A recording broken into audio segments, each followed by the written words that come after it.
Click the bell icon to get latest videos from Ekeeda. Hello friends, today we are going to discuss about a scheduling algorithm known as SJF or shortest job first algorithm. As the name suggests that the shortest job will be done first, and we will see that how to implement that and what are the advantages and disadvantages of using that algorithm.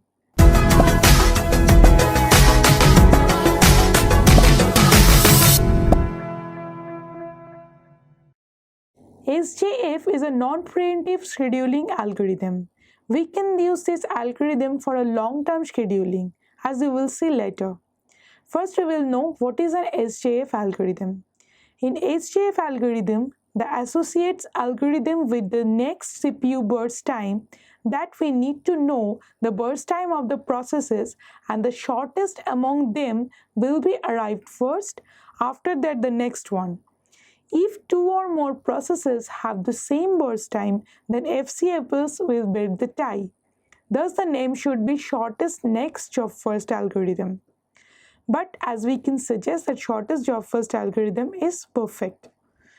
Now we can see that if there are more processes which are waiting for the CPU, if we can accommodate the shorter process at the first, then the average waiting time will be reduced minimally. So SJF is optimal as it provides the minimal average waiting time, and it will be given to a CPU scheduling algorithm the more efficient and most efficient use of it. So now we will see that how to implement the SJF algorithm, including this example. As we can see, there are 4 processes to be scheduled and waiting in the ready queue, and they have this much burst time. So first we will see that P1 has 6 millisecond burst time and P2 has 8 millisecond burst time. Clearly P2 is greater than P1, and now P1 is compared with P3 that has 7 millisecond burst time. So again P1 is the shorter one. Now we will compare P1 with P4, which has a burst time of 3 milliseconds. So among these all processes, P4 is the first to arrive, which has a 3 milliseconds of burst time. So we will allocate the time and memory to P4 first, which will arrive at 0 interval time. So P4 is arriving first with the CPU burst time of 3 milliseconds. So it will complete its execution at 3 milliseconds. Now there are 3 more jobs pending. Now we will compare among them. The P1 has 6 milliseconds, P2 has 8 milliseconds, and P3 has 7 milliseconds. So among these 3 processes, P1 is the shortest one, which has 6 milliseconds of burst time. So now we will allocate the memory to P1, and which has to wait for 3 milliseconds to complete its execution. So we are allocating the memory to P1, which will complete its execution at 6 plus 3, that is 9 milliseconds. So again, among the P2 with 8 milliseconds and P3 with 7 milliseconds, P3 is the shortest one. We will allocate the memory to P3 now. Now its waiting time is 9 milliseconds.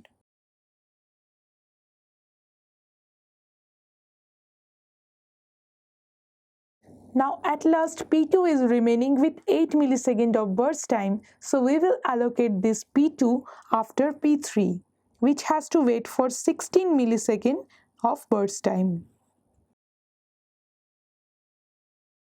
So it has completed its all execution in 24 milliseconds. So we will calculate the average waiting time for this algorithm.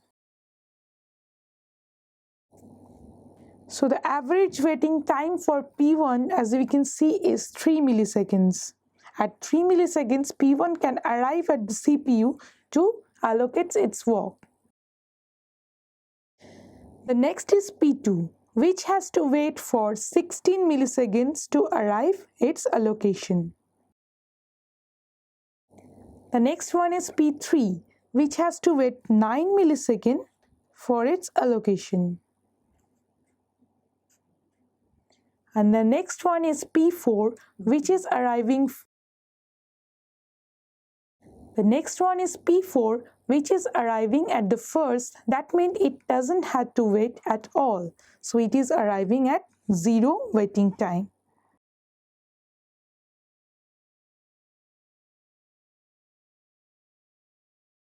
So as we can see, the average waiting time is 7 milliseconds. So we will redraw this NAT chart with the FCFS algorithm to see that which one is minimal among them. So for FCFS algorithm, the P1 would have arrived first with a 0 millisecond. After that P2.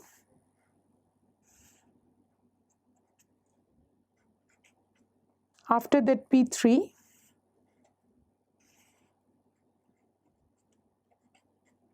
And at last P4.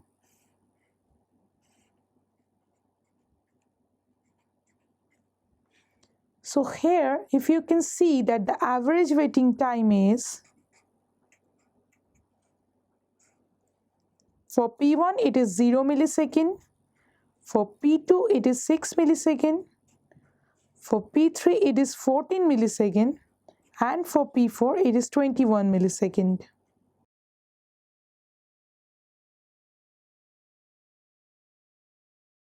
So clearly we can see that SJF has containing 7 millisecond, whereas FCFS is containing 10.5 millisecond. So SJF is containing the minimal average waiting time and is probably the optimal algorithm to apply when the CPU has many different burst times.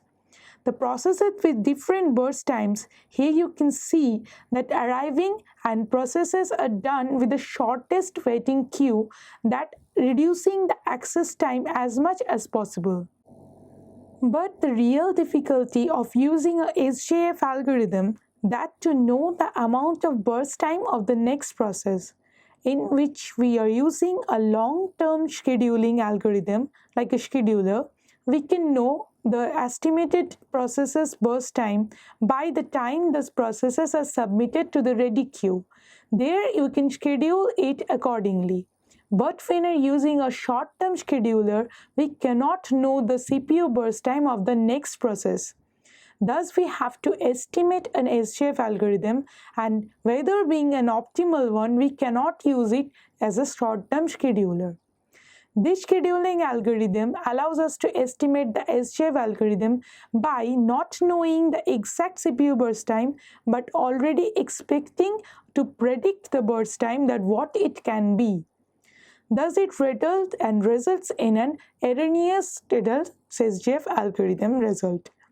This average waiting time of an SJF, of an estimated and predicted one, will surely differ from the normal SJF algorithm. This difference can show the minimal optimization of the SJF algorithm. As you can see that it is better than obviously FCFS algorithm, but whenever it is of short-term scheduling, we have to look for some other algorithm to solve this problem. That is all for this video. Thank you for watching it. Stay tuned with Ekeeda and subscribe to Ekeeda.